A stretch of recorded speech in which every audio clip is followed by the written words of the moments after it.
Last part में हमने देखा था श्यावन एक माउंटेन पर कल्टीवेट कर रहा था जहां वो 3000 थंडर टेक्निक को प्रैक्टिस करने गया था, जिसके लिए उसे पहले पावर ऑफ थंडर और विंड को रिफाइन करना था। लेकिन ये काम बहुत ही ज्यादा मुश्किल था। मगर श्यावन स्टार्ट हो जाता और थंडर और पावर ऑफ विंड को रिफाइन करने लगता है। अब एपिसोड की स्टार्टिंग में हम देखते हैं श्यावन अभी भी थंडर और विंड और पावर को रिफाइन कर रहा था। अब श्यावन हवा में उड़ने लगता है और साथ ही श्यावन की बॉडी से बहुत सारी थंडर निकल रही थी।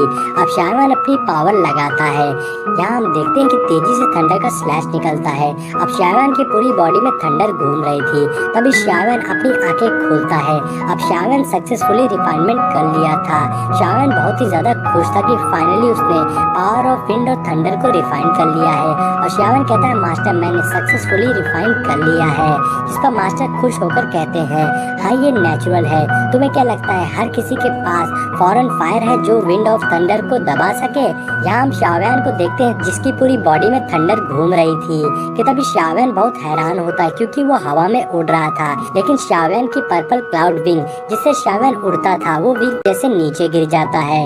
अब सीन चेंज होता है और हम कुछ स्नेक बीस्ट को देखते हैं जो धीरे धीरे आगे बढ़ रहे होते हैं। और वहीं एक बर्ड होती है। वो स्नेक बीस्ट उस बर्ड को खाने जा रहे थे कि तभी मौका पाते ही वो सारे स्नेक बीस्ट उस बर्ड के ऊपर अटैक कर देते हैं। और तभी एंट्री होती थंडरमैन यानी कि श्यावन की, जिसकी पूरी बॉडी में थंडर और विंड की पावर थी। और साथ ही श्यावन अब बहुत ही ज्यादा तेज हो गया था।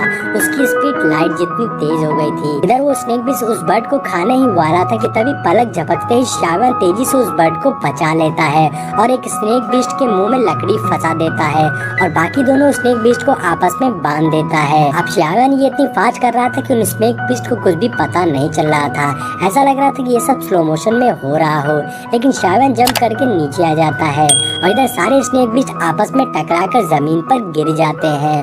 और फिर श्यावन उस बर्ड को बचाकर आजादी से उड़ा देता है। इसके बाद भी श्यावन के पैरों के काफी करीब पहुंच गया था कि तभी श्यावन अपनी स्पीड के एडवांटेज से तेजी से आगे निकल जाता है, जिससे वो स्नेक बीस्ट आपस में टकरा जाते हैं और श्यावन तेजी से आगे बढ़ रहा होता है। और तभी सामने से एक बड़ा सा ड्रैगन बीस्ट आ जाता है जो काफी ज्यादा पावरफुल लग रहा था। और तभी वहाँ पर एक पैंथर बीस्ट भी आ जाता है।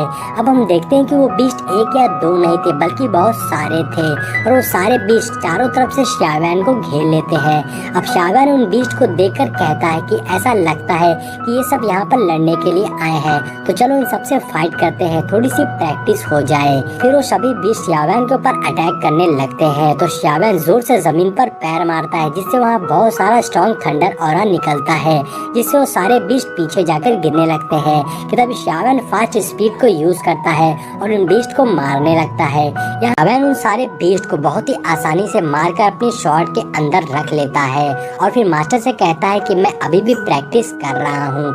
अब मास्टर बाहर आ जाते हैं और श्यावन को बताते हैं कि 3000 थंडर 3 लेयर में डिवाइड है, थंडर फ्लैश, लिश, शिन और 3000 थंडर, और तुम इसमें से अभी फर्स्ट लेयर पे ही हो। तो श्यावन पूछता है कि मास्टर इसे रातों रात कैसे कंप्लीट किया जा सकता है?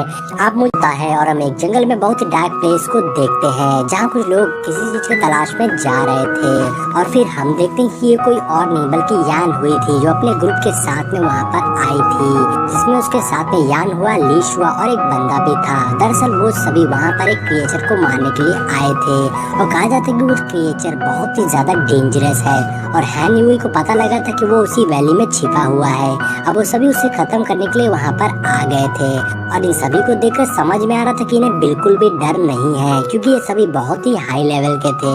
लेकिन जब वो सभी वहाँ पर पहुँचते हैं तो उन्हें वहाँ पर कुछ भी दिखाई नहीं देता है सिवाय वैली और डार्कनेस के। तो ये सब देख के यान हाउस बात कर ही रहे थे कि तभी वहाँ वैली के अंदर कुछ हलचल होने लगती है और वहाँ किसी के पैरों की आवाज आती है और वो जगह हिलने लगती है।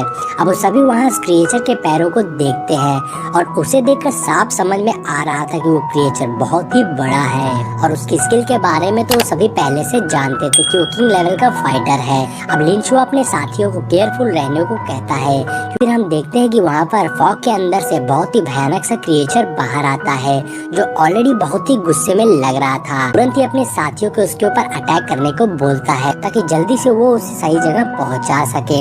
और फिर लिन अपने साथियों के साथ में उस क्रिएचर के ऊपर अटैक कर देता है और ये सीन यहीं पर कट जाता है। है। अब नेक्स्ट सीन में हम शाओयान को देखते हैं जो अपनी विंग से उड़ता हुआ जा रहा था, लेकिन अचानक से वो एक जगह पर रुक जाता है और वो जगह काफी ज्यादा सुनसान लग रही थी। अब शाओयान को देखकर मास्टर भी सोचने लगते हैं कि अचानक से इस लड़के को क्या हो गया, ये क्या सोचने लगा। और इसी के मास्टर शाओयान को देखकर सोचने लगते हैं आखिर इससे क्या हुआ है, क्या ये किसी तरह की स्किल को प्रैक्टिस करने जा रहा है। और हाँ दोस्तों, ऐसा ही होता है, शाओयान के अंदर बहुत सारा ऑरा निकलने लगता है और उस सारे ऑरे को शाओयान स्टोर कर लेता है। अब हम देखते हैं कि शाओयान के अंदर 3000 थंडर के साथ ही एक अलग स्किल आ गई थी, जिसके लिए शाओयान ने अपनी स्वॉर्ड को बाहर निकाल लिया था और उसके स्वॉर्ड से बहुत सारा ऑरा निकलने लगता है। अब शाओयान उस स्किल को प्रैक्टिस कर रहा था, जिससे वहाँ शाओयान की स्वॉर्ड से क्लोन निकल रहे थे और यहाँ शाओयान एक अलग ही लेवल का दिख रहा था और उसके आसपास बहुत सारा ऑरा हो जाता है, क्योंकि शाओयान की स्वॉर्ड चलाने की स्पीड बहुत ज्यादा बढ़ गई थी और शाओयान अपने आसपास बहुत ही स्ट्रॉन्ग ऑरे से एक सर्कल बना लेता है, जिसके बीच में शाओयान था और उसके बाद वो उसी एनर्जी बॉल से सामने एक पेड़ पर अटैक कर देता है। लेकिन अपनी इस स्किल को देखकर शाओयान भी बिल्कुल हैरान रह गया था, उसे भरोसा नहीं हो रहा था। लेकिन मास्टर शाओयान को बताते हैं कि तुम्हें सरप्राइज होने की जरूरत नहीं है, ये बस तुम्हारे कल्टीवेशन के लिए एक अपॉर्चुनिटी है जो तुम्हें मिली है और मैं तुम्हें बता दूं कि मैं इसमें मास्टर्ड हूँ और ये टेक्निक एक आर्टिस्टिक कंसेप्शन है। मास्टर और शाओयान को किसी बीस्ट की